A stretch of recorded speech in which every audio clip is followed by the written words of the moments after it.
I don't know how you're going to do this. Woohoo! Well, that was cool. That's the most frequent comment we get when someone takes a little spin on our bike. So first of all, I want to tell you the background behind Pietzo hybrid electric bikes. Oh, and if you want to tweet about this, we're at Pietzo, correct? My tweet a reminder over there. We wanted to save the world and save the planet. It wasn't really about bikes at that time, although right now it's all about the bike. I was looking for an opportunity where we could reduce carbon emissions, get more people moving around in a way other than getting in a 4-ton vehicle to transport themselves. On average, you know that most of our car rides average under 5 miles. It's horrendous.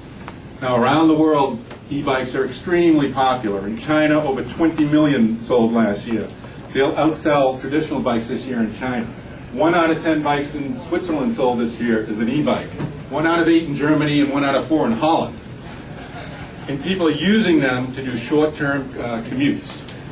Our focus in our business model is to be very proactive and reach out to people, and we're targeting colleges specifically, where they can park their trucks, and rather than rumble across and have to worry about the rumble strips and still park 200 yards from the dorm they want to get to, they can go point to point on an e-bike, reduce the wear and tear on the knees and hips of the rider, and you still have fresh officers or fresh traffic patrol team members by the end of the day.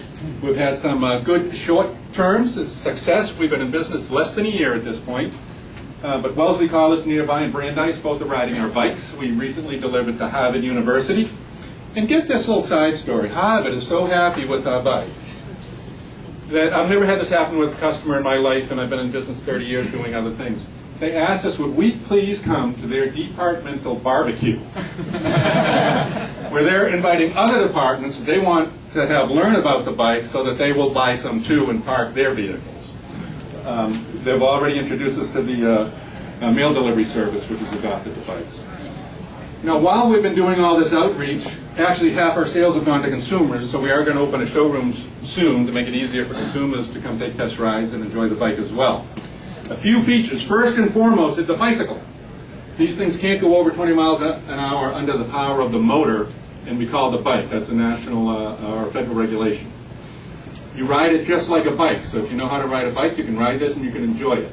But it's a bike with a boost and kills hills. So when you're riding down the road, you see that big, steep incline, instead of worrying about standing up and fighting your way over the peak, all you do is let the little pedal assist here that has a setting where you can double, triple, or quadruple your pedal power do its job. You stay in your seat. You rarely break a sweat on one of these bikes. In fact, I have a 12-mile ride from my home to my office, and I often, even on these warm July mornings, can ride in and just go to my desk and do my thing. On the way home, if I leave that motor off, I'm dripping with sweat and need a shower before I'm allowed at the dinner table. So it really makes that much of a difference. And our hope is that we will get more and more Americans thinking about taking short trips to the grocery store. You can put a nice saddlebag on the back of this, carry 50 pounds of groceries, so you can do your short-term runs, short-term commutes across town or campus with the benefit of an e-bike. We recently made our first delivery on a modified model to the town of Linfield as a police patrol bike, and UMass Medical is also using them. They have a very challenging situation out there. They had to give up over 8,000 parking spaces. It couldn't be 8,000. 4,000 parking spaces. A big number anyway. And people are being brought in by bus from these remote lots. So a lot of aggravation about that, because you're driving to work, now you have to park and wait for your shuttle bus for the last 2 miles of the trip. So at lunchtime, we're talking about setting up a fleet of bikes at their main lobby community center so that they can come and just go out to lunch, just get off campus for a little while with the benefit of an e-bike. I don't know anyone who's taken a test ride on this who hasn't gotten off it with a smile on their face or saying something to the effect of, wow, that was really fun. We've had active, avid riders who already have 4 or 5 bikes add this to their mini fleet so that they can now commute to work without breaking a sweat. We have a 73-year-old grandmother in Lexington, lives at the top of a hill, should put many in the room to shame, riding that bike back and forth to the center on a regular basis.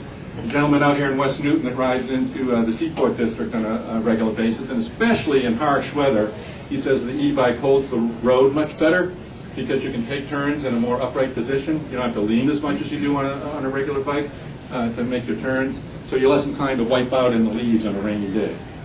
There's just countless benefits, countless opportunities.